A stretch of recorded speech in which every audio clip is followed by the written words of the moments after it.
welcome to YWCA Stand Against Racism Tele-Town Hall.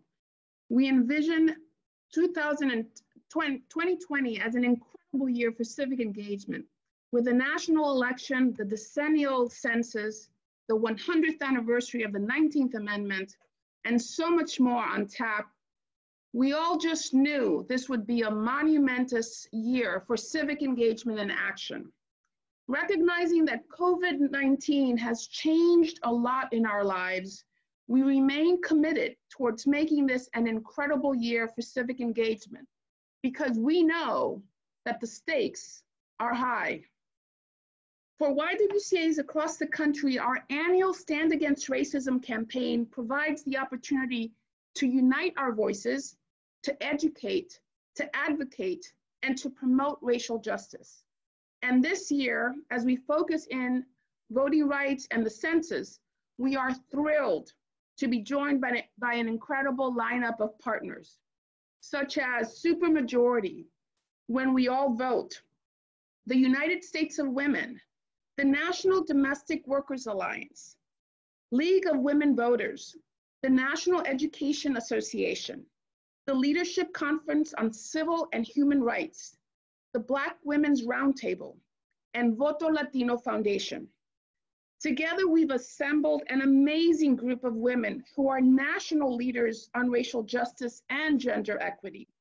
And in this critical moment of crisis for our nation, when COVID-19 has disrupted all aspects of life and amplified the impact of systemic and structural racism, we are, especially in communities of color, we need their wisdom, forward-thinking guidance, and inspiration now more than ever. Our goal for today are ambitious, and we wouldn't expect nothing less from this group.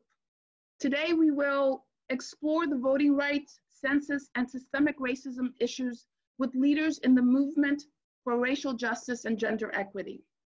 We will learn strategies and tactics for effective civic engagement across communities in the midst of social distancing.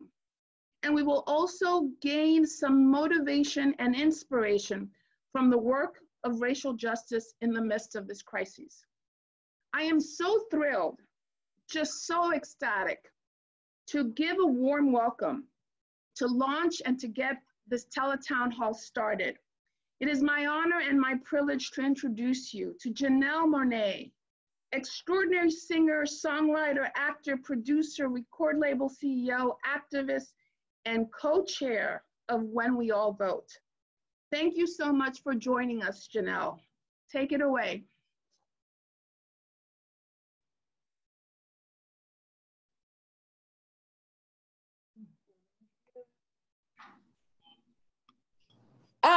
Hello. You can't mute me. Hello, how are you? Hi, Alejandra. Thank you so much for such a warm introduction. And I'm just so excited to be here with you all and to welcome you to the YWCA Stand Against Racism National Tele-Town Hall. Thank you, thank you, thank you for all the organizations that have come together to make today possible. This event represents so many of the things that I deeply care about. And the things that I care about the most: racial justice, gender equity, civic engagement, and voting. Today is about community, which is also very important to me, and it has been since the beginning of my career.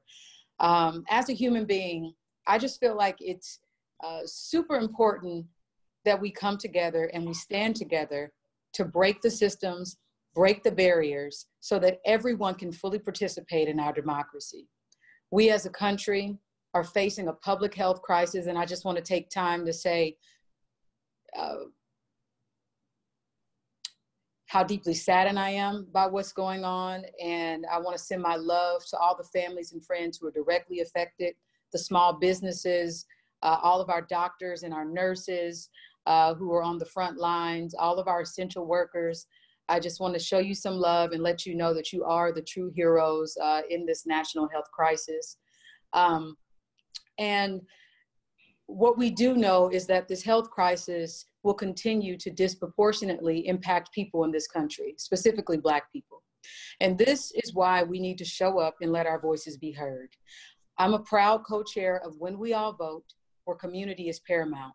When We All Vote is a nonprofit, nonpartisan organization that is on a mission to increase voter participation in every election and close the race and age voting gap.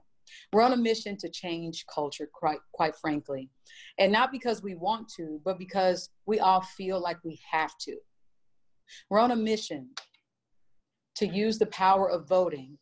And the power of voting is always something that I keep close to my heart, and mainly because of my grandmother, who I miss dearly. My grandmother was a sharecropper. I tell this story a lot, but she was a sharecropper from Aberdeen, Mississippi. And she knew firsthand what it was like to live in a world, live in America, where you could not vote because of the color of your skin. So she believed in the power of change through that ballot box, and she reminded us, all of her 50 grandchildren at the time. I'm one of 50, I have 50 first cousins. So I'm one of 51. So she always reminded us, of the importance of exercising your voice through voting. And whenever I get the opportunity to do it, I do it. It's something that we do in her honor, and I do because I do feel like we are the power, the people. The power is in our voices. We get to say who should lead us, right?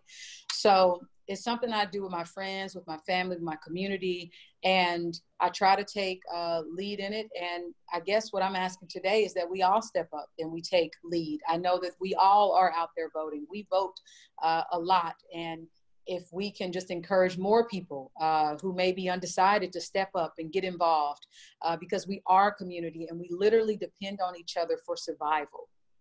Civilization that depends on each other for survival. So our community needs this. When We All Vote is training everyday Americans to register and to lead in their communities. And we're encouraging people to get their squads together. I have my squad, and I want you to join my team at whenweallvote.org/voting squad to learn more about that. I just hope that today fills you up. I hope that you leave with the energy needed to roll up your sleeves and fight, to get to work, to mobilize, and most importantly, to inspire. Thank you all so much. Thank you.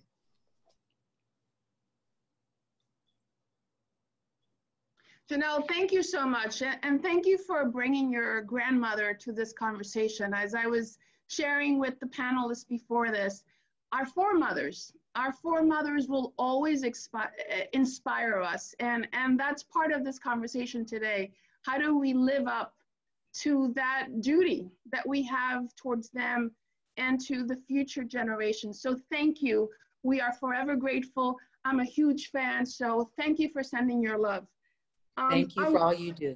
Beautiful. I want to kick off this town hall, and we couldn't have a better way to kick it off than with Janelle Monae. But as we start this town hall, I want to share a couple of things from the very beginning we spoke about, and that's how do we engage and how are we participating in this town hall? We don't want to be talking to you alone. We want you to be also part of this conversation. So with that, I want to share just a couple of things. First of all, we have created a community. We have created a community of 2,100 individuals who have signed up for this Tele-Town hall. That nowadays is a virtual community, and together we're going to find ways to change paradigms, break down structures, and build a better tomorrow. So I just want to remind you, you can chat with one another in the chat pod. You can pose a question to the panel in the Q&A box, and I'll pose as many questions as I can throughout the process. You can post and follow along on social media. We're using the hashtag Stand Against Racism and Stronger Together. So just a reminder, hashtag Stand Against Racism and hashtag Stronger Together.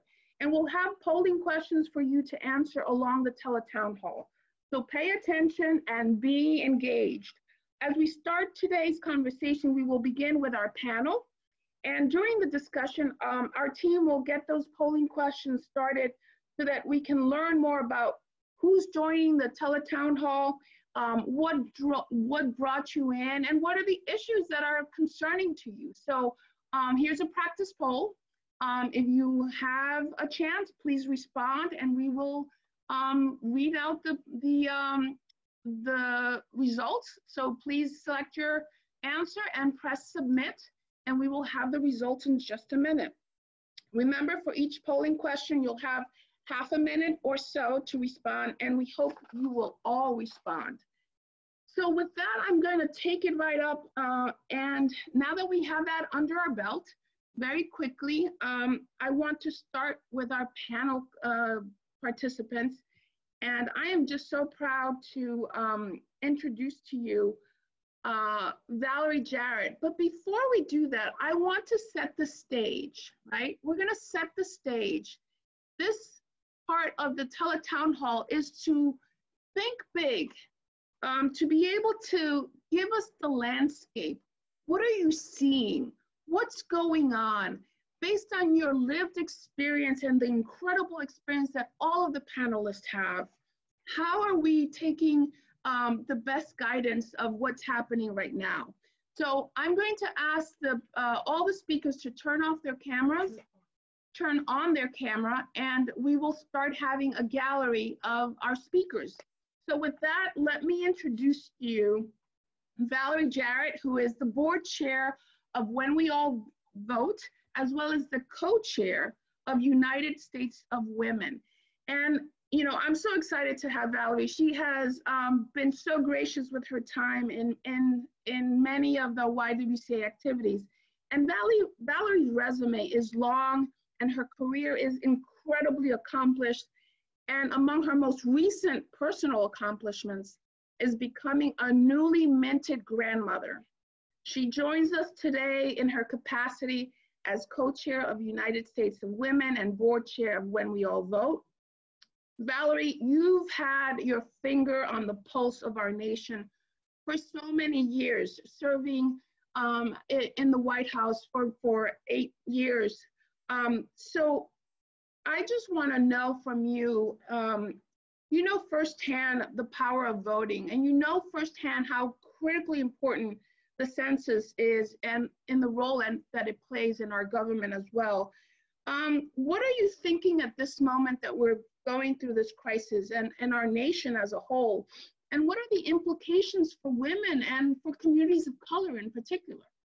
Well, Alejandra, good afternoon. Thank you so much for including me in this incredible town hall. I'm delighted to be here with all of my fellow panelists who are certainly partners in this effort. And I think one of the lessons I learned very early working in local government that stayed with me all the way through the White House is that change happens on the ground. And if we want to civically engage people, we have to meet them where they are. We have to go in there and we have to earn their trust and their confidence and convince them that it is important for them to spend their lives caring about our community and making it better. And that was challenging under the best of circumstances. 100 million people didn't vote in the last presidential election. Some were, their vote was suppressed by tactics of which we are appalled by, but some disenfranchised ourselves. And so as Janelle said, we created When We All Vote as a nonpartisan effort to try to energize people and form partnerships all across our country to encourage our culture about voting to change, and not about one election or one candidate, but as we all know, it matters who's in the city council, who's the mayor, who's in the legislature, who's in the Congress providing a check and balance to the executive branch, who are our prosecutors. All of these are so important. And in this climate, obviously in the midst of a pandemic, when we know that communities of color, who we are really trying to encourage to get and participate in this effort, are suffering disproportionately. We know that many of the people who are out of work, the lower wage workers, are women, our minimum wage workers, our tip workers, disproportionately women being impacted by the economic crisis. So in a health crisis and an economic crisis, it's a challenge, but Alejandra, the opportunity is there. And when you think about the fact that you have people from all over the country tuning in, and I know I'm spending my entire day Zooming and Instagramming, and the level of engagement and excitement is so high. So a couple of asks while I have you. Number one, the United States of Women and When We All Vote has formed a voting collaborative. And our goal is to work with a consortium of organizations to try to make sure that every woman of every color in every community in our country turns out to vote. And that, as Janelle said, we formed these voting squads. Now, we all just saw what happened in Wisconsin, where people had to put their health at risk in order to vote. And so for the first time, this organization, When We All Vote, is also calling on Congress to act. And I was doing an event earlier with Amy Klobuchar for the United States of Women, and she and Senator Wyden are sponsoring a bill that will do two things. One, expand voting by mail. We know that's essential, and there are states that do it now, and so every state should be able to vote by mail. We also have to expand our early vote.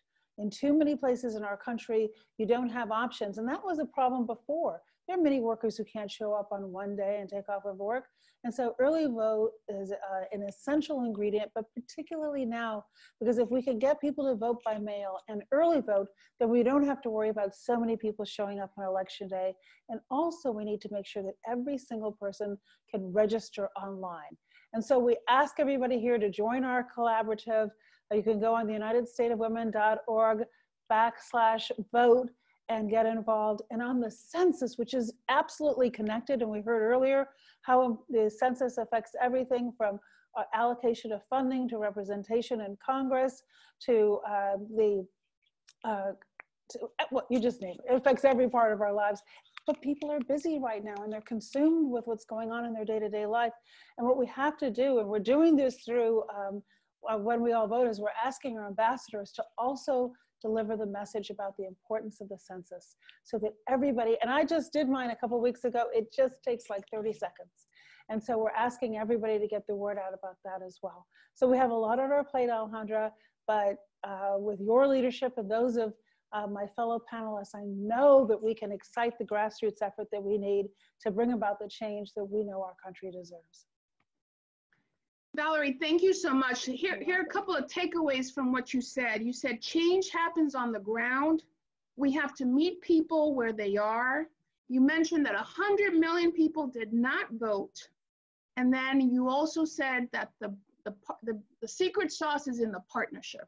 And I want to use that as my transition because you know, I am incredibly a huge fan of our next speaker, as I am of all of you. So no preference here.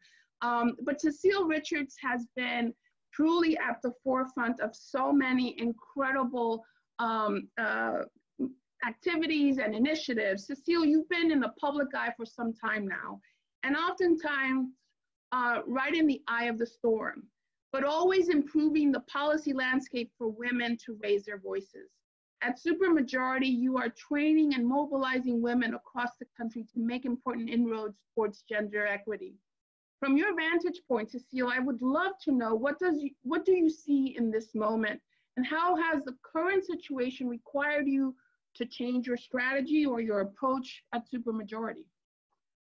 Thanks, Alejandra. And Valerie, congratulations. That's such great news on your grandchild. And I want to say that I know Janelle Monae's probably left us, but I love it's not just when we all vote, but when we all step up. What a perfect way to think about the work ahead.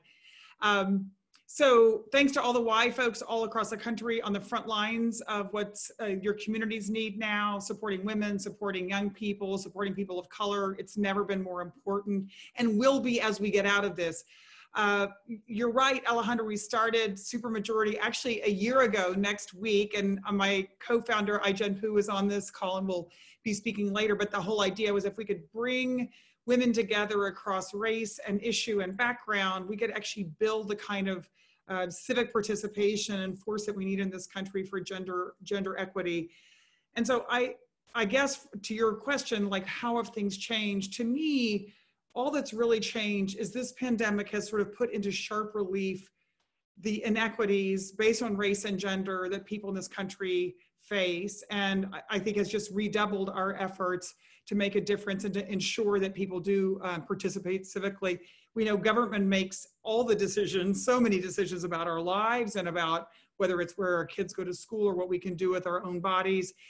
And oftentimes creates barriers to people's success. And so I think that what I have seen in this current pandemic, I guess I would say three things. One, of course, is that women are on the front lines. 76% of healthcare workers, I think 86% of registered nurses in this country, they're on the front lines of this crisis. And also in sort of the more invisible work sometimes, in nursing homes, in taking care of elderly and children. And I want to shout out the domestic workers for their important work in lifting these issues up. And yet we're seeing a lack of support, I believe, and even protective gear that folks need. Economically, I know in March, 60% of the job loss, women. And of course, since 2/3 of workers at the minimum wage are women, these are many people who are losing jobs, who are already living paycheck to paycheck. And my concern is that they're going to feel the brunt of this pandemic economically, and they will be the last to recover or well. And then of course, we're seeing that women are not in the positions of power to make decisions about how the government spends their money. And I'll just give one example. I thought this was sort of an interesting parallel that in the stimulus package, the first stimulus package, we as taxpayers spent $50 billion to bail out the airline industry. Well, Senator Tina Smith and Senator Elizabeth Warren introduced a legislative package in Congress, and the cost for actually bailing out the childcare industry, which we all run, is also $50 billion. But these are the kinds of decisions that are being made. And it's why I think, as everyone's saying, it is important that we vote, because we need a government that looks like us, that represents us. And to crib from a friend of mine, Amina Toussaint, who said the other day, I just thought it was perfect, is we need an economic stimulus package for women in this country. And that's really what I think we have to focus on, lift up those that are most affected, and what we expect from our government in this recovery. So we have, Cecile, thank you so much. Let me just, some of my takeaway notes from what you said. When we all vote and when we all step up. I love that. And you're right, a year ago, I can't imagine it's been a year already. We have been journeying with you together. So congratulations on this 1-year mark. And I'm sure that's going to be many more years to come. But you also said, government makes many decisions, but oftentimes can create barriers. And then, as you mentioned, women are at the forefront, but we're seeing a lack of support for women. So we're with you. And I think that's going to be a lot of what we're going to anchor our second part of this panel. And how do we have this conversation together to make sure that we are raising the voices of women, especially not only as we provide the relief and response, but as we rebuild. And on that note, I want to welcome your co-founder, Ai-jen Poo, who's doing incredible work at the National Domestic Workers Alliance. Ai-jen, you are a leader, amazing advocate, somebody who's doing incredible work on behalf of domestic workers all across the country. Again, I'm humbled just to be in this group of women, but I want to also recognize how you center your work in the rights and dignity of domestic workers, women, and their families, and fighting to improve their working conditions. I wanted to ask you, can you share with us what you're seeing in terms of the economic impact of this COVID crisis on domestic workers in particular? Absolutely. Thank you so much, Alejandra, for having me in this powerful, inspiring circle of women. And this is the largest concentration of sheroes that I've ever seen in a town hall. So thank you, it's an honor. At the National Domestic Workers Alliance, we've had our ear to the ground, really listening to what is happening to the nannies and the house cleaners and the home care workers that we count on to take care of us every single day and our families. And what we have found, just to even build off of what Valerie and Cecile have already talked about, is that women, especially women of color like domestic workers, are some of the first and hardest hit in the context of this coronavirus crisis. long before the stay-at-home orders came down, as we were first starting to pay attention to this virus that was spreading, domestic workers started to call and report to us that they were losing jobs and income at dramatically rapid rates. In the first week of social distancing, we had one of our home care worker members hold up her phone to our video call to show us that there was literally 1 cent left in her bank account. And as the weeks followed, more and more workers lost work and had more and more concern about food security, about paying the bills, up until last week when I talked to another member of ours who described what was in her refrigerator as just half a gallon of juice, some bread and eggs, and really no money left to pay for groceries in the following week. And really, it shouldn't have been a surprise, because we know that so many women, especially women of color working in low-wage service jobs, were working paycheck to paycheck. And there was just no room, no money to stock up on groceries, no savings, no access to a safety net, no paid time off. And so we shouldn't have been surprised at the devastation. And yet the devastation is before us, and it really does feel unprecedented. And we're now also seeing that a number of domestic workers continue to work through the crisis.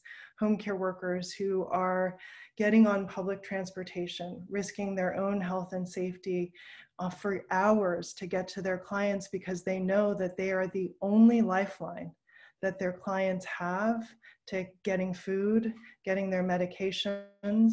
They are providing life-saving services every single day, and they're doing so without protective equipment, without access to testing and proper treatment and care, and without fair pay or childcare for their own families. We have so many home care worker members who want to continue to work because they see themselves as part of the emergency response team, but they have children who are home from school, and someone needs to take care of their children too. So we want to make sure that we are holding them up, all of them, every essential worker right now. And really, women are essential. Everyone who is working right now is essential. And they are holding this country together. They are saving lives every single day. We have to make sure that they are cared for and protected. So many of them are women of color, immigrant women, women with disabilities, women who too often fall through the cracks of our relief efforts.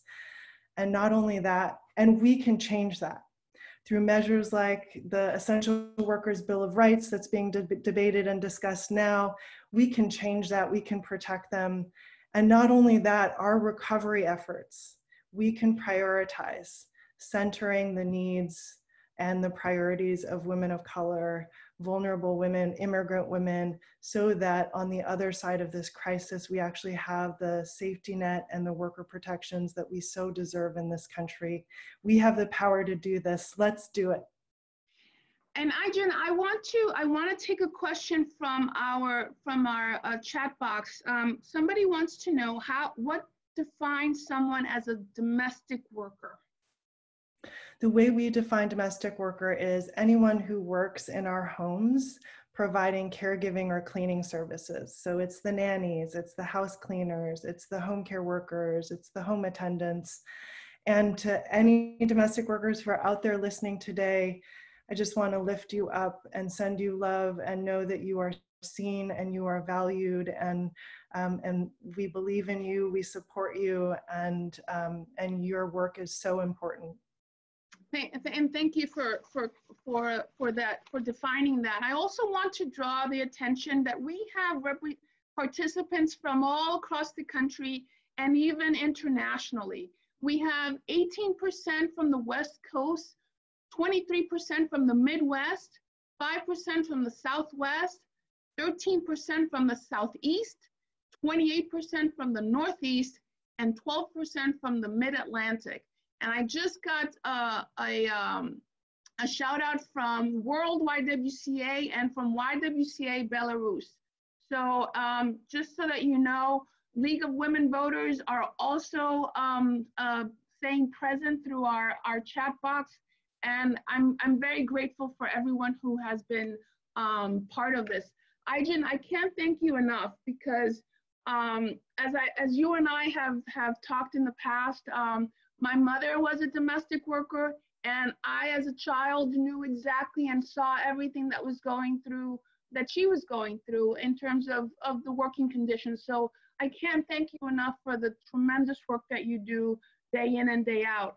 I want to pivot now to another Shiro, because this is how we roll, and that's Vanita Gupta, who's the president and CEO of Leadership Conference on Human and Civil Rights. And if you follow Vanita on any social media platform, you will see that I don't know how she does it, but she's busy on so many different issues. Vanita, I want to turn it over to you. Every day I'm getting critical updates about voting rights, the judiciary, the census, from the team over at Leadership Conference on Civil and Human Rights. There are so many issues that Leadership Conference is truly at the forefront.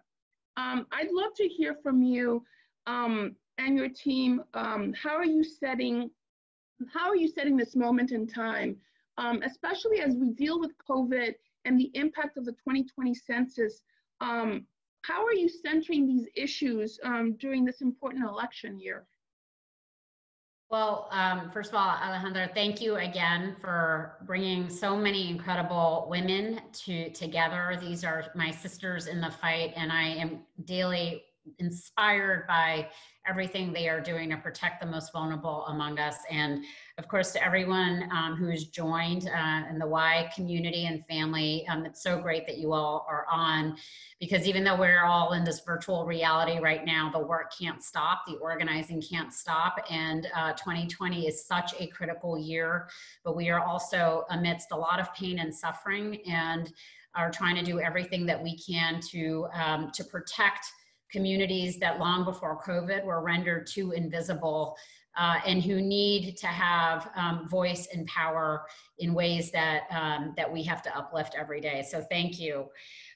So right now I would say, and I want to piggyback on what Valerie said in the opening, and Janelle as well, which is this is a huge year for civic engagement and civic participation, and women are going to lead the way. They are leading the organizations that are leading the way. I'm not throwing shade on any other organizations, but there's a lot of folks really, really hard at work right now, and some have been named already, to make sure that despite COVID throwing some real challenges for everyone in the way of civic participation, that we are going to continue to march forward and do everything we can to protect our democracy. For the Leadership Conference, we're a coalition of over 200 national civil and human rights organizations, several of which are members represented here today. But we are also a staff of 100. And for us, long before COVID, the effort to secure and have a safe and accurate census count, the effort to secure voting rights and fair, accessible elections, the effort to preserve an independent judiciary, all of these things were priorities, in part because everything else that we care about, every issue that we try and need to strive to make progress on, from gun safety to climate change to justice reform to immigrants' rights to educational equity to economic security and healthcare, they ride and fall on our ability to have voice and presence on these key issues and at the table. And the census, you know, is the way in which over $1.2 trillion gets distributed to all of our communities for things like schools and roads and hospitals and healthcare, but is also the basis for congressional apportionment to the U.S. House of Representatives.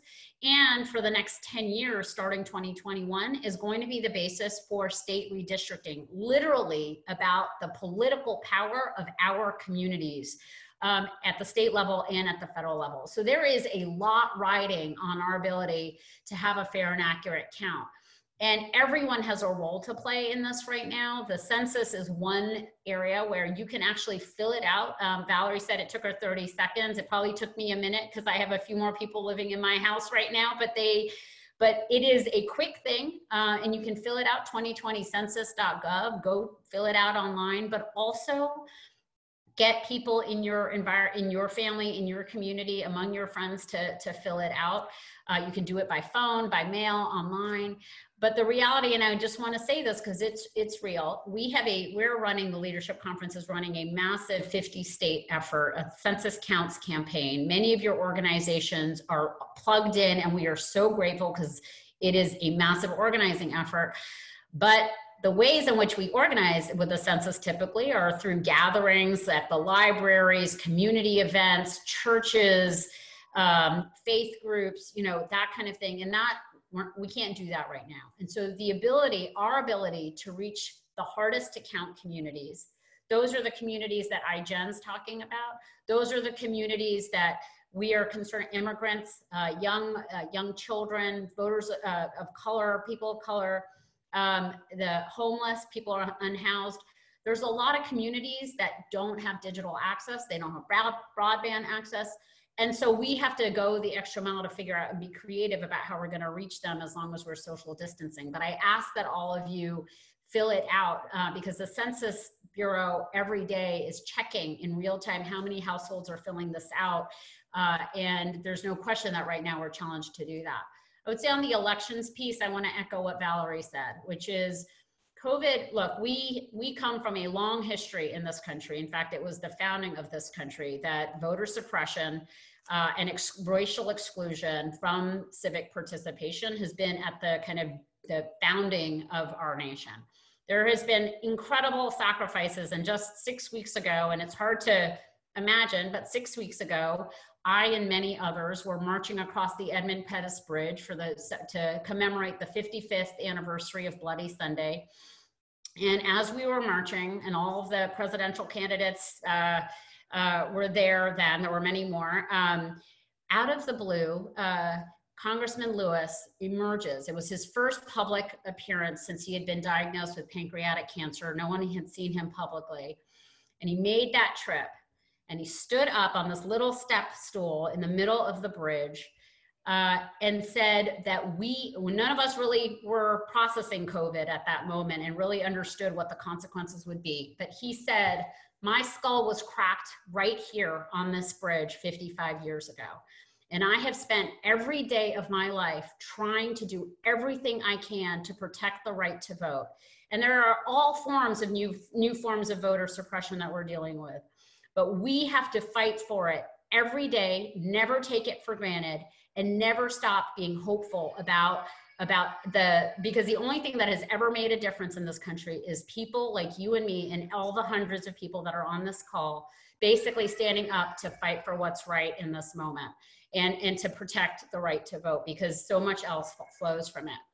And so on my hard days, as we're thinking about what we're dealing with here, and we see images in Wisconsin of people being forced to choose between their safety and voting, we can't let another Wisconsin happen again. We need Congress to allocate $3.6 billion more for this in the next stimulus package.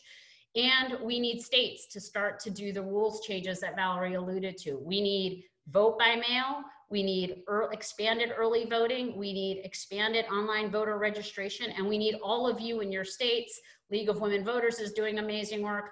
Planned Parenthood, all of these organizations are on the ground right now, pushing their secretaries of states to get in place these rules. And then we're gonna have to educate and get out the vote and get folks registered, even though we're hampered. So this is, to me, these are the issues that we need to be really centering in this moment for 2020, because everything else that we care about rides on this. Vanita, I want to thank you. I want to thank you for your tireless commitment, but just for leading the work. We are part of the leadership conference as well. We're part of the census.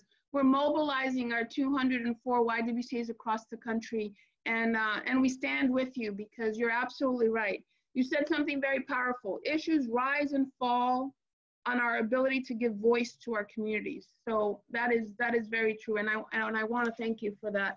I'm going to pivot now to Virginia Case. Virginia, the League of Women Voters is also focused on strengthening our democracy, and your 100th anniversary as an organization corresponds with the 100th anniversary of the 19th Amendment, and is such an incredible milestone. Just like YWCA, the League of Women Voters is intently focused on women's empowerment and voting. and through the years has shifted from a predominantly focused on white women to lift up the leadership and the voices of women of color. But you've made also an incredible commitment to center the work around women of color. Tell us about that focus and tell us about how COVID is now, and the COVID crises is impacting both how you celebrate your 100th anniversary, how you lift up your voices, and the work that we're doing in terms of partnership across communities in the nation. Well, first, I just want to say I'm so excited to be here with all of these incredible women. You know, it's so crazy. I think Ijem was saying earlier, like to have this number of women on here together represented. And it's also, I think, important to say for the League, you know, we're also members of so many of these organizations. We're a member of the Leadership Conference. We're a member of Supermajority. We're a member of United States of Women. We're a member of When We All Vote. And so all of our organizations collectively together, you know, Maria Teresa and I just met a few weeks ago and we're like, how can we do this together? And, you know, we're all working on so many important issues. So I think it's, you know, just for me, really special to see so many of us being able to still come together as a community in the work that we're doing. And Alejandra, of course, you know, you for pulling this together and your team and the YWCA family who we've had this long history and, you know, tú eres mi amiga, right? Like we've been friends. And so it's great to be here with friends too. So the 19th is really complex for the League because we sit in this moment knowing that there's a lot of complexity behind it, right? A lot of the women who fought for this right also weren't acknowledged, got left behind in that first wave of the feminist movement. The second wave, you know, you had to wait for the civil rights movement to come around, and then the women's rights movement again happens, that second wave of feminism. And so women of color are sitting there being given and forced to make this choice in many cases. I think Shirley Chisholm talked about this a lot of, am I a woman or am I a Black woman? You know, having to make these choices. And here we are in this kind of third wave of feminism, and women shouldn't have to make that choice. You can be a woman of color. You can still be a person who cares about voting rights. You can be a person who cares about our democracy. You shouldn't have to make those choices because of how you look or how you present in this country. And I think it's interesting also with the 19th Amendment, there are a lot of parallels right now. 100 years ago, women were fighting for the right to vote during a pandemic. Think about it, you know, they had the pandemic of 1918, the 19th Amendment passed in 1920, and many of the women, I think it was National Geographic did a great article recently who said that so many of the women who were fighting in the movement were actually sick in that second wave when it hit the strongest. And so the fight for the 19th Amendment was more than just a fight for rights and people being able to get out. It was really a fight for people's lives, for their health. So there are a lot of parallels between then and now that I think we can look at. The League over the past several years, though, I think has really gotten to a place where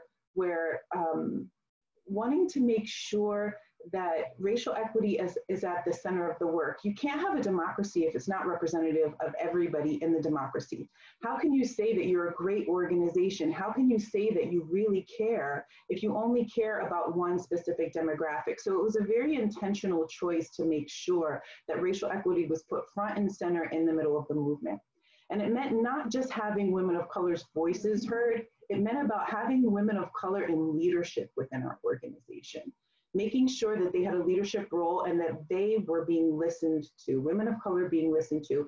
You know, it's so easy for people to say, we want to diversify our organization or we want to do this or that, but it's in such a marginalized way where we'll just add a few people to the board and they show up 4 times a year and make a vote. Or we want to have people who become a part of our organization and they're members. No, we want women of color leading this organization, so that everybody feels like they have a full voice in the work that we're doing. I think, you know, when it comes to COVID right now, one of the things that we realized also, you know, we're engaged in a lot of lawsuits. We work with secretaries of state around the country. We've been, you know, working with governors, local elected officials, and really, you know, when you looked at Wisconsin or Ohio, which I think are both really great examples, we recognized that the only way that we're going to be able to get some of these changes to happen and to really push to make sure that people's votes were being protected was to engage in lawsuits.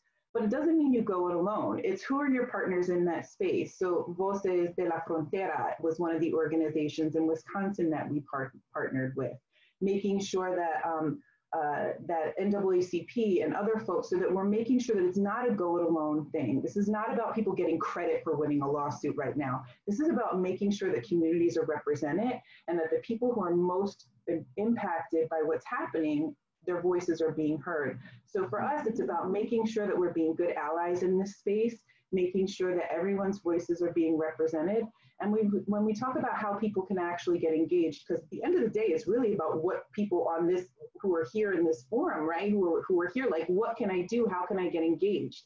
It's making sure that you go to a supermajority, making sure that you go to the League, make sure that you go to United States of Women, making sure that you come to any one of our organizations and signing up and figuring out how you can get involved. And there are a lot of great tools so that you can be engaged, not only by becoming a member, but becoming actively involved in advocating for issues in your own community. And so for us, that's really one of the things that's really important for us right now, is making sure that that is happening and that we're not just focusing on us. It's about we, because when all women come together and collectively do the work, we win time and time again. So that's really where we're focused right now. Virginia, I want to thank you because you've shared a lot of information, and I also want to tell our participants in our chat box, Sarah posted the article that Virginia mentioned from National Geographic. So if you're interested in looking at the parallels of how the suffragist movement and the Spanish influenza parallels to what we're going through today, that may be a great article. I also want to give a shout out to American Association of University Women, AAUW. I see a lot of individuals from AAUW who have also joined us, so I want to thank AAUW for their participation. And Virginia, you said something very important, which goes back to Benita, right? And that is how important it is to make sure that we're leveraging the legal, all legal recourses that we have, but how important the judiciary is as well. So we'll come back to that because it, as so many of you have said, this all ties together. I want to pivot now to Maria Teresa Kumar, the CEO of Voto Latino Foundation. And again, shifting gears and centering this conversation. As you know, Stand Against Racism is YWCA's annual campaign. We've been doing this for a very long time, and I want to recognize one of the most incredible leaders within the YWCA movement, and that's Dr. Dorothy Height, who just this week, it was the 10th anniversary of her passing. But Dr. Height really was the impetus of why we have Eliminating Racism and Empowering Women as our mission statement. We're celebrating the 50th anniversary of our one imperative, and that was the vision of Dr. Height. But anchoring our work around women of color and communities of color, as we'll hear from my dear friend Melanie Campbell in a second, we also have to start talking about how different communities of color experience things. So I want to take it over. I want to send it back to Maria Teresa Kumar, because you've been doing a lot of work in the Latinx community throughout your life, and your leadership at the helm of Voto Latino Foundation gives a greater insight into the critical segment of the American electorate, and that's Latino voters. I'd love to hear a little bit, Maria Teresa, if you can, what is the most significant impact of the crises on the Latinx community, especially on Latinas? Mm-hmm. And how is this monumentous year of civic engagement impacting the work of the Voto Latino Foundation? Alejandra, first of all, I want to thank you, and I want to thank so many friends that are on this panel. These are the women that I call, they are the slay squad. They are bringing the fight every single day and making sure that we have change, not small, but large. I am so grateful to be part of this conversation. And as we go down this, this tunnel, I want to also congratulate Valerie for being a grandmother. I'm surprised that you're actually taking time with us today for this.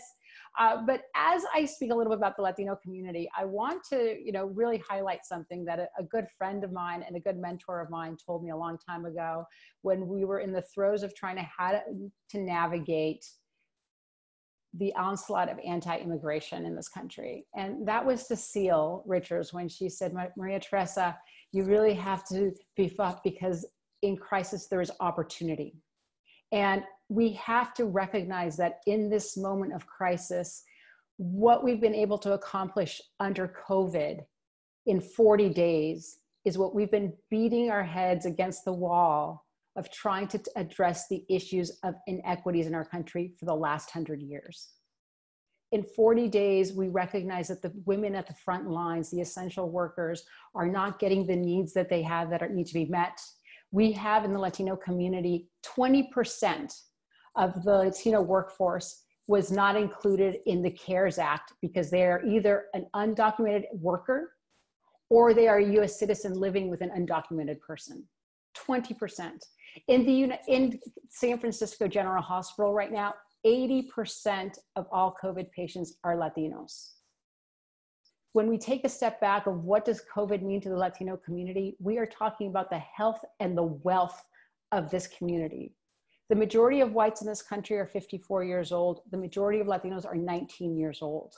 There is no wealth that we can even claim or point to. When we talk about domestic workers, as Adjan was talking about, and the healthcare workers, those are my family. My grandmother, my aunts, my grandmother, my uncles, my mother, they were all domestic workers. They are now all literally in the healthcare field, seeing the devastation and exposing themselves, but it's because they deeply believe in the ethics of service. What we've been able to use as this opportunity under COVID too is also recognize, what does a patriot really mean? What does a worker really mean? And it gives us the courage to know that it's the person, that mother, that wakes up every single morning to go to work, to make sure that she's not only putting food on the table, but she is essential to our front lines. At Voto Latino, it's, because we are a digital native organization, our work has not changed, it's just increased. I'm proud to say that we just passed 104,000 registered voters as of last Friday. You and I are speaking together right now, and we're actively registering voters. And again, because everybody's quote unquote captive in their homes, they're paying a lot of attention. So the fact that you're having this conversation, providing people with information, also allows people to do something. At Voto Latino, you saw the census video earlier, and we try to distill information so that folks really understand it.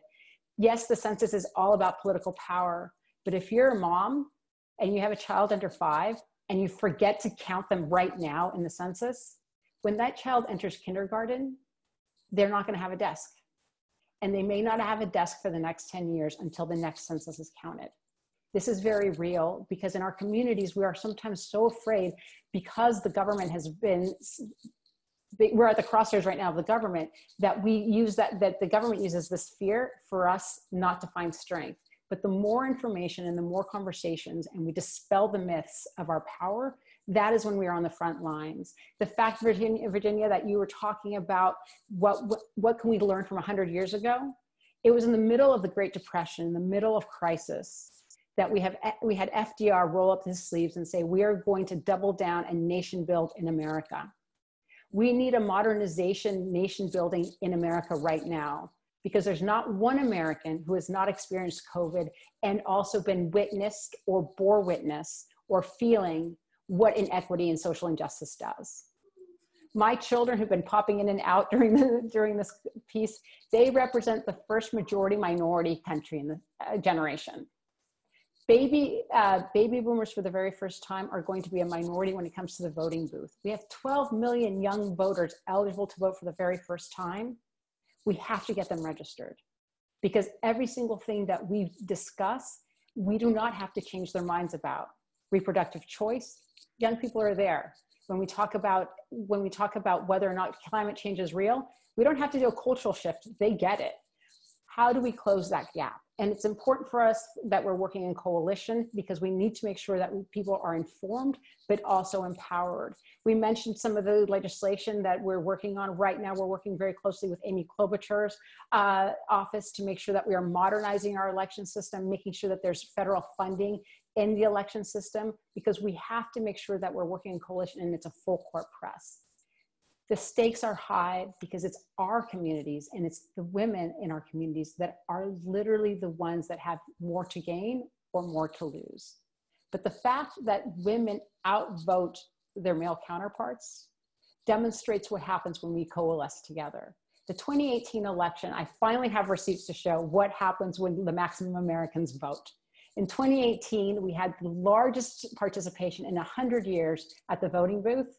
And young people, young women of color in particular, not only outvoted their hearts out, but they brought in a legislator that recognized and reflected America. And sometimes when people kind of scratch their heads and they say, well, why does diversity matter? That diverse Congress has introduced over 400 pieces of legislation that speaks to a generational value and paradigm shift of this country. And you can't send that back. What our job is to do is I always say that 2018 was our dress rehearsal. Our job now is to finish the job. We know very clearly what our values are. We know the stakes, and we need to make sure that we are not only talking about the racial inequities, but actually providing policies for individuals to figure out how to fix them.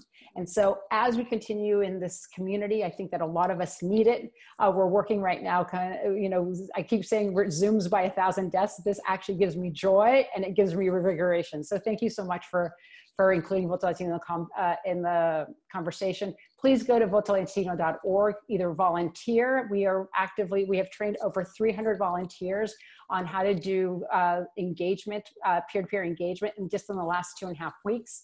And I said, as I shared with you before, we're actively talking to people about filling out the census and actively encouraging people to participate in voter registration. Thank you, Alejandra.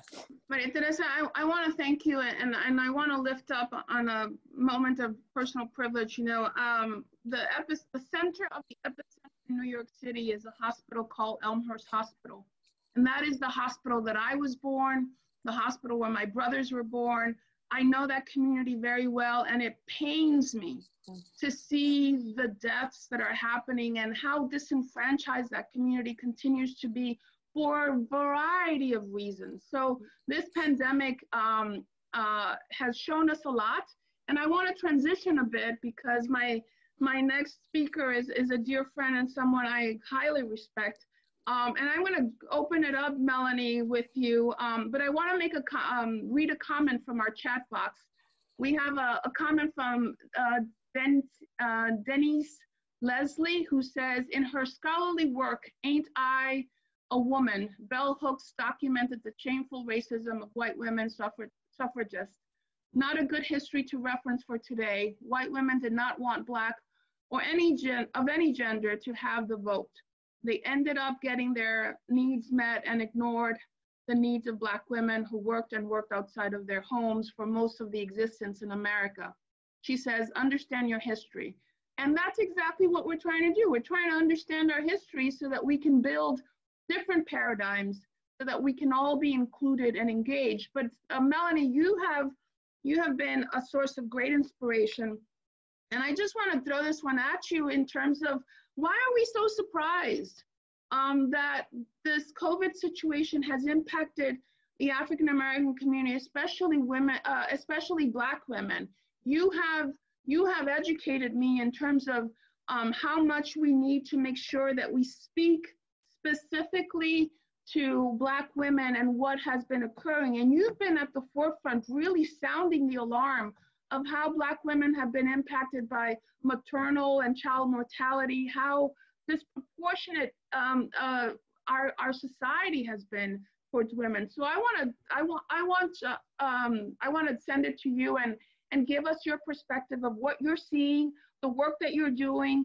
I know that you've done some incredible work and with your national survey. So I would love to hear your thoughts on this matter. Hi, ladies. Oh, it feels good to see everybody. Thank you, Alejandra and Y and all my star friends out there. It feels good to see everybody and all those who are tuning in. I come to this with a really heavier heart today. Been on a lot of calls, all of us have. the challenge of this moment. I had talking points, but you know, I'll thank staff for doing it, but I just need to, what I've been hearing and what I've been feeling myself is a sense of feeling paralyzed in some ways, being shocked in other ways, angry in others, afraid. Why? Because our people are dying at such alarming rates in this coronavirus pandemic. You know, the statistics are there. We know in Illinois and Chicago, when we heard the mayor come out, Valerie, you know, and talk about 30% of the population are African American, but 70% of the deaths. If you go to Louisiana, a third of the population, but we're 70% of the deaths. I'm a Southern girl. You go to the South and and I have so many people in my family. They're in Florida, they're in Georgia, and in other places. I know we're nonpartisan, so I read to understand we can't talk politics. I'm just talking the factual reality here. Governor, get on. I'm not gonna say which state, to get out there and say, go to the beauty shops, the barber shops, go to the nail salons. If you think about small business for Black folks, you know, they own barbershops and beauty shops. Women of APIA community, many communities, in our communities, in Black communities, are APIA folks who run the nail salons, people of color, right? And so you say, well, is that by design? Is this an opportunity? So there's a lot of conspiracy theory conversations going on. So we talk about the healthcare and the healthcare impact. It's not just having good access to healthcare. Valerie, we fought for that, right? It's being able to live. The fear of this pandemic is in some ways genocidal in the fears, right? It feels genocidal. Why? Because 5-year-old in Detroit can die because the parents were impacted. The 86-year-old, the 90-year-old, the seniors, and the level of death rate is paralyzing. But we have overcome before. I was on that bridge. Benita, we were on that bridge. We had to overcome to get through the crowd, if you remember, down in Selma a few weeks ago. So we know we are people who know how to fight. And Black women, we have led that fight since the beginning of being in this country and before. So we know we have the power, we have the voting power. We know we have the responsibility as women, Black women who are heads of household. We know it impacts us, so we can't talk healthcare without talking about the economic impact. We know that when we talk about small business, Black women are the highest in entrepreneurship. There's interconnectedness to this. So we are in this fight of our lives in a way that didn't see it coming like this, right? And then there's the Black folk conversation about, well, okay, since and here's the thing, and I'm gonna stop. The fear, the impact of us being able to have a whispering conversation to say, oh my God, no, we're dying more than everybody else. Well, you know, they're not gonna care about us.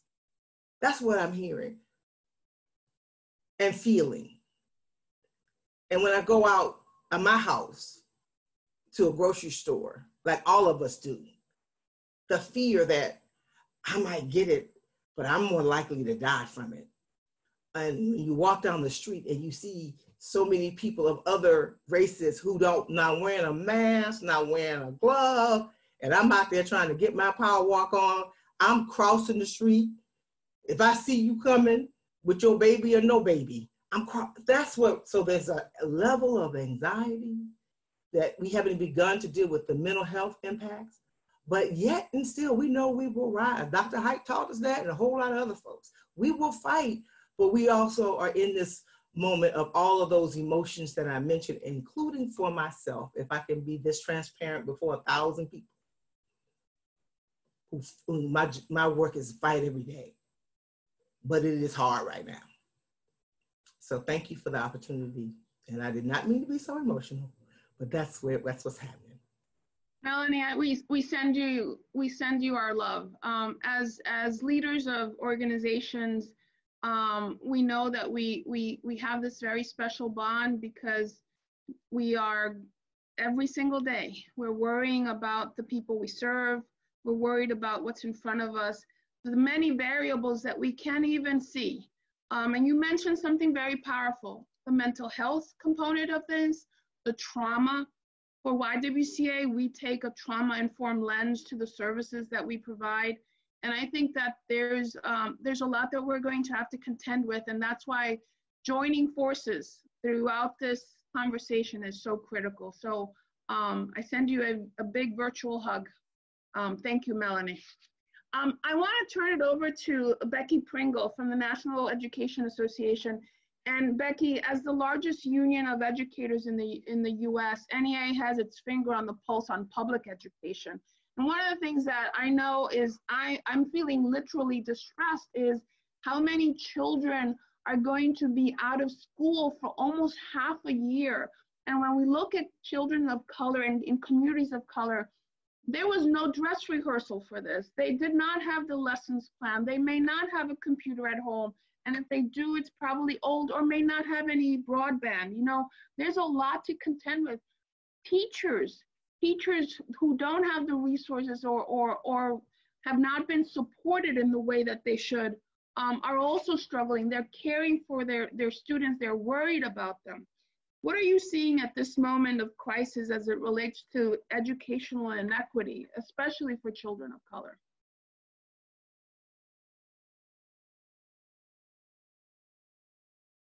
You're on mute. Okay, there you go. I need to center myself for just a minute, and look at Mel and tell her, we got you. We got you.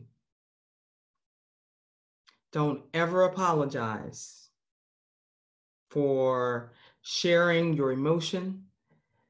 We will always create the space for us to do that with each other. Ooh, so thank you, Alejandra, thank you for inviting me to be here this afternoon. You know, there is just nothing like being in the company of powerful and beautiful and courageous women. So I feel very blessed and honored to be here this afternoon. You know, structural racism is the pre-existing condition that was destined, it was destined to predispose people of color to the most devastating impact of this pandemic, but quite honestly, any crisis, whether it's a natural disaster like Katrina, or it is the economic crisis that we suffered in 2008. And Alejandra, you asked that question, you know, why are people surprised? I don't know the answer to that question. It's a question I'm asking because we already know that our communities of color, and particularly our Black community, is still suffering from the impact and the legacy of slavery in this country. We already know that it's a group of people who already are set up to have a disproportionate impact on them because they are suffering from generational poverty. So they don't have the chance. They don't have the opportunity, the luxury to shelter in place and not go to work. We already know that they have those pre-existing conditions from asthma to diabetes because They live in food deserts where they don't always have choices for healthy foods. So we know that they are more predisposed to get this disease and to die from it. We already know that our communities of color live in close proximity to each other. And so they cannot practice all the time that social distancing that will keep them healthy. And as an educator, I know that all of these realities are impacting our students most especially. But this is not a surprise for educators. We have been sounding the alarm around inequities for decades, as we struggle to fill those gaps for our students. And now here we are. You just described it, Alejandro. You know, on Friday, we were teaching in school, and on Monday, our students were at home. Oftentimes, if they had access to laptops or Chromebooks, they didn't even have the opportunity to get them. But you know that most of the students that look like me and you didn't have access. We have been talking about the digital divide since we had the internet. We've been screaming about the reality that we have been sending kids home to do homework. 70% of it requires their access to digital tools, yet they don't have them. This is not new. And so at the National Education Association, our 3 million teachers and support professionals, we understand that we have to step up to this crisis right now. We have to figure out innovative ways to teach kindergartners online. I'm a middle school teacher. I have no idea how they're doing that. But we have to figure it out because we are committed to them continuing to learn. We know we have to step up right now to figure out how we feed our kids. Far too many of our Black and brown kids depend on school to get healthy meals every day. So we're trying to figure that out right now in this moment, how we feed our kids, how we get learning packets to them. We're doing that right now. But we also know we have to lift up our heads because we have to take advantage of the reality that while we knew about the inequities, others are just seeing that bright light shining on those inequities. And so we have to plan for the long term. We have to make decisions right now to change the structural racism that's built in not only to the education system, but all the systems that impact it. The healthcare system. If our students don't have glasses, they can't learn. The system of economic injustices that have impact on housing and whether our students have the materials they need to learn. So we have to think about what we're going to change and do long-term, even as we focus on the issues that our students are facing right now. So I want to say to all of our listeners, you know, as women, we always do what needs to be done, don't we? And as a member of the National Education Association, you know, 70% of our members are women. They are not only taking care of other people's children, they are struggling to take care of their own. But I will tell you this, as we always have done, we will step up to this challenge, not only right now, but we will use this moment to change what's happening for our babies. Thank you so very much for this opportunity to join these wonderful, beautiful women. Thank you, Becky. And I think we started out this conversation saying, we women, especially the women on this panel, for good or bad or indifferent, we're made for this moment. our experiences, our backgrounds, our, our education, the work that we've done with so many organizations, this cohort of women who are part of this panel, we are made for this moment and we're going to seize this moment. The question I'm going to open up to all the panelists, we're going to use the next 15 minutes, and I know we don't have much time left, but here's the question, and please jump in, raise your hand, however you want us to take it on. But we've looked back, we've seen the errors, we've seen the mistakes, we've seen that people have been in the dark for a long time. Let's look forward. What is it that we're asking people to do? What's the call to action? How are we going to work together? How are we going to make sure that by our unity, we're going to have that plan that Cecile mentioned, a plan for recovery that's anchored on women, that we're going to make sure that we're taking care of the mental health of our community, that we're making sure that the funding is flowing, paying attention not just to the policy, but to the appropriation, that our judiciary, as Vanita has been working on, is responsive to the needs of our rights and our civil rights. And that people like, I want to bring it back to Valerie, that people like Valerie, who I read a great article on her, how are you going to be able to tell your grandchild, this is what we did at this moment in time. We were tested and we rose up. So I'm putting that question out to this panel because this is where the great discussion happens. What's the call to action? What do we need to do right now? And how are we going to mobilize to make sure that this 2020 year is not going to be in vain, but that we actually move the needle and change the paradigms? So anybody who wants to raise their hand and take that on, by all means. Okay, I'm going to take Valerie and then I'm going to take Cecile. Go for it, Valerie. Thank you, Alejandra. Since you mentioned my grandson, I thought, well, let me go first. And in the other room, I have a document that President Obama gave me 1 year for my birthday.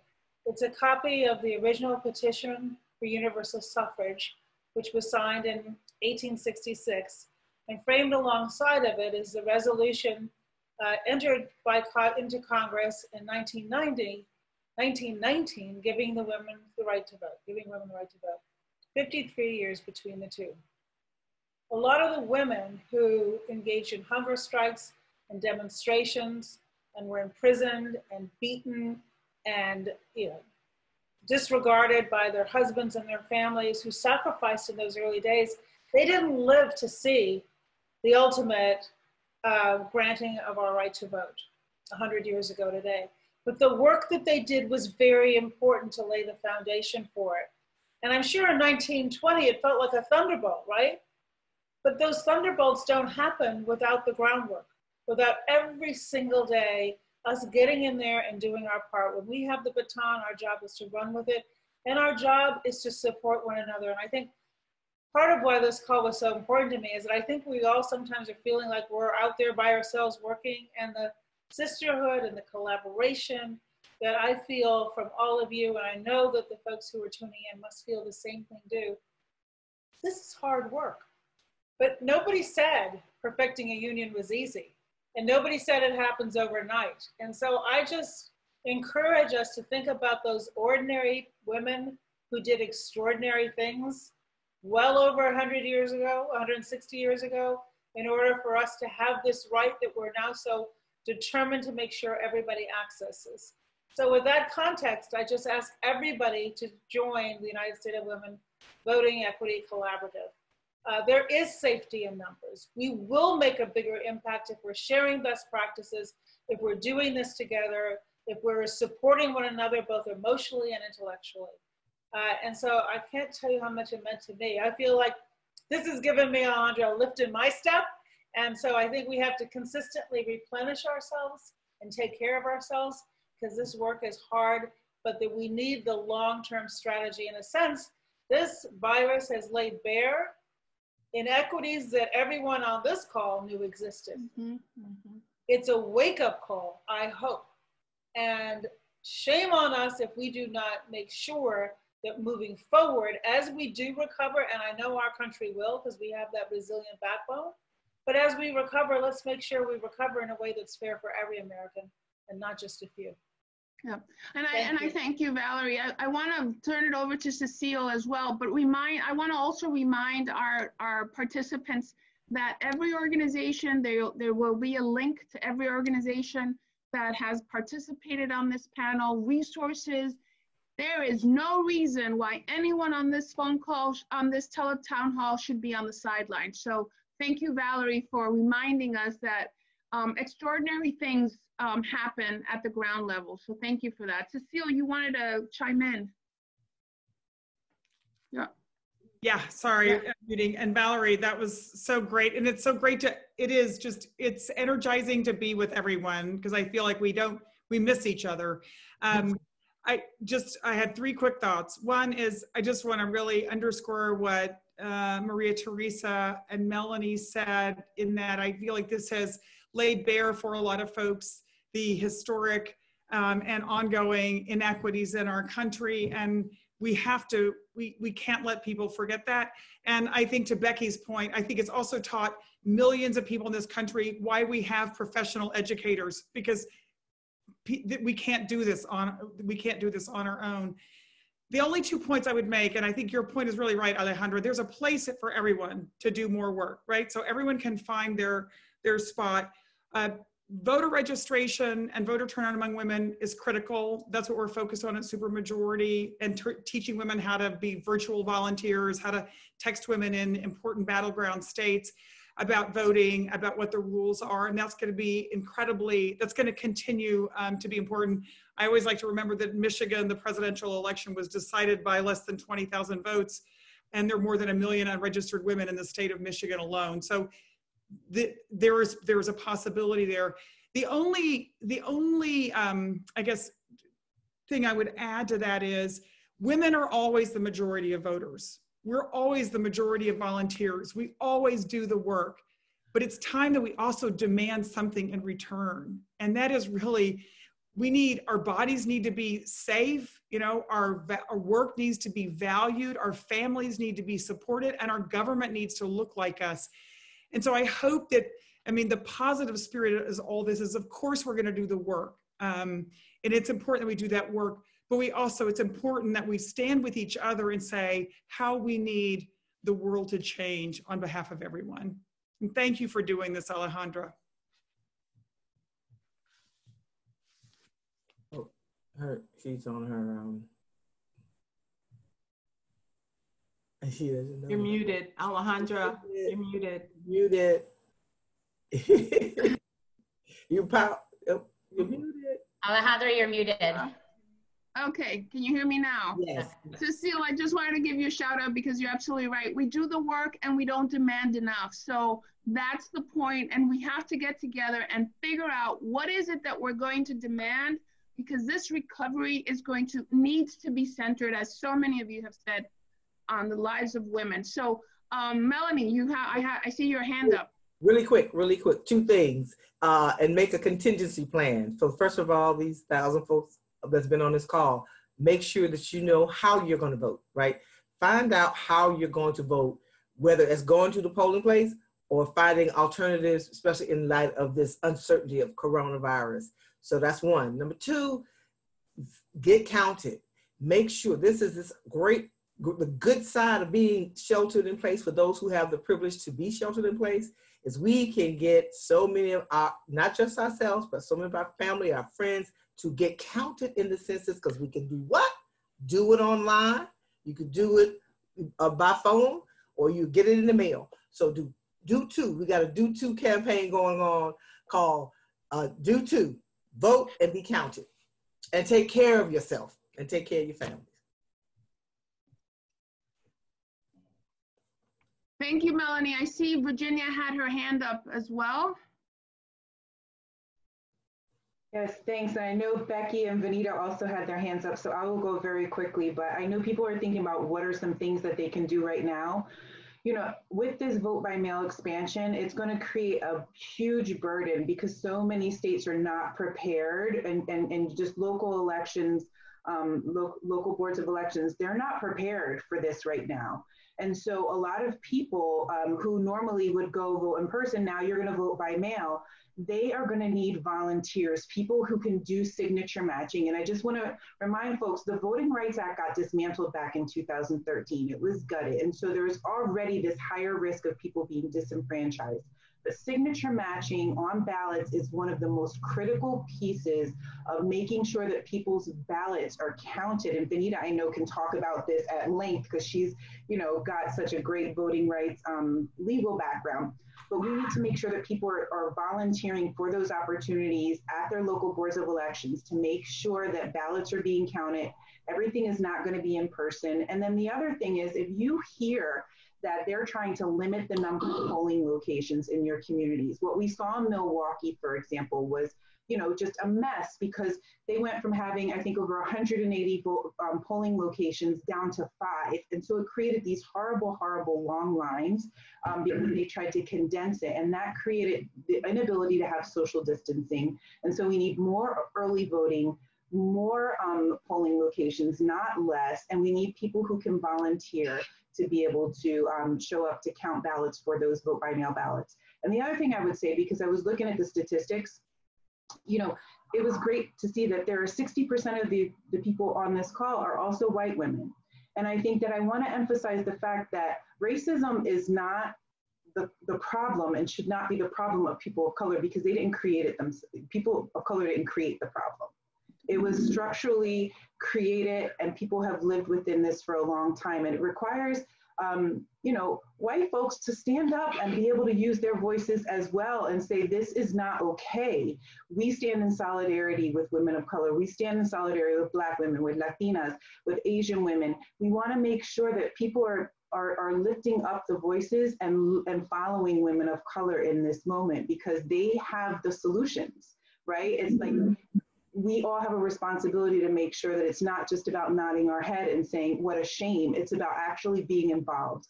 And so looking at all these organizations, these incredible women, go to their organizations, find out what they're doing and find out how you can be involved. And I just want to say thank you to all my beautiful sisters here for just everything that you said today. Melanie, you just I was getting choked up and I just want to say that we just appreciate your vulnerability so much because I think everybody's going through so much and it's hard for us oftentimes as leaders to show that. And I think it just really meant a lot to me personally. So thank you. Appreciate it, Virginia. Ijan, I think you had, who else had their hands up? We're gonna do 2, okay. Maria Teresa did. Okay, beautiful, go ahead, Ijan. Oh, Maria Teresa?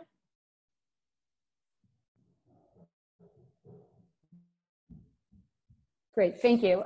Thank you so much for this. I just want to reiterate, I think that one of the concerns that we're seeing right now at Voto Latino is this whole change into vote by mail, recognizing that we want to make sure that every single option is on the table for voters. And one of the things that folks can do is making sure that they are communicating with communities, specifically communities of color, who sometimes distrust the system where they don't see themselves physically being able to put that vote in the ballot box. That's true disproportionately for immigrant communities, Latino communities, African-American communities. And so we continue working on vote by mail, but we really need to make sure that we are providing people with the right information. And so the more that folks that are listening can provide people with the right information that you're receiving from the Leadership Council, that you're receiving from Supermajority, that you're receiving from Voto Latino. It's the peer-to-peer networks that allow us to break the disinformation out there. So really encourage you to do that. Also for folks that are looking to volunteer, whether it's texting information about census, whether it's telling people when to go ahead and rally around paid sick leave, I encourage you to volunteer at Voto Latino. If you text volunteer to the number 73179, again, volunteer to 73179. We make it super easy from you. You can do it from the comfort of your house, from your couch while you're watching Netflix, and you can text people to ensure that they are best informed. Alejandra, this has been really heartfelt. Melanie, you have always been a true friend, but I want you to know that you're in community and so grateful for you. And I want to thank everybody. I know that time has been well spent. We've had some really important information that we've shared. We're going to put all of this information so that all of the participants on this call will have access to what has been shared on the chat box. But from the bottom of our heart, YWCA and all of our 204 associations across the country, we want to thank all of our partners. And I want to call you out, all of you, because you're extraordinary. Supermajority, Cecile Richards, and Ai-jen Poo for being on this call. When we all vote, United States of Women, Valerie Jarrett, thank you for being part of this. National Domestic Workers Alliance, again, Ai-jen Poo for being part of this. League of Women Voter, Virginia Case, National Education Association, Becky Pringle, the Leadership Conference on Civil and Human Rights, Vanita Gupta, the Black Women's Roundtable, Melanie Campbell, and Voto Latino Foundation, Maria Teresa Kumar. I want to let you all say some parting words quickly, and if there's anything that we've missed, please forgive us, but this conversation has to continue. So anyone have any parting words? I want to make sure that we leave here knowing that we can change this world and this country in particular at this very important moment in time. Here's the call to action, which is on your screen. And just, if anyone else has anything to add, I will just say thank you very much and have a wonderful rest of the day.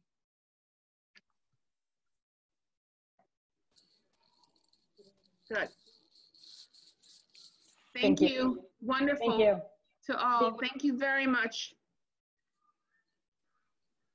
Be well. Be well. Hey, Thank everybody. you. Be well. Take care.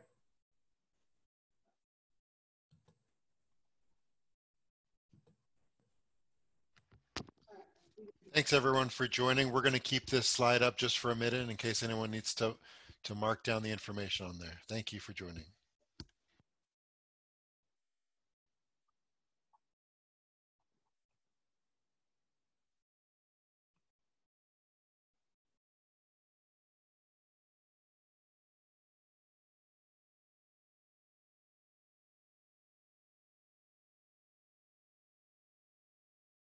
If anyone has registered to participate in one of the 3 breakout sessions, please go ahead and click on the link that you were sent by the individual organizations in order to participate in that breakout session.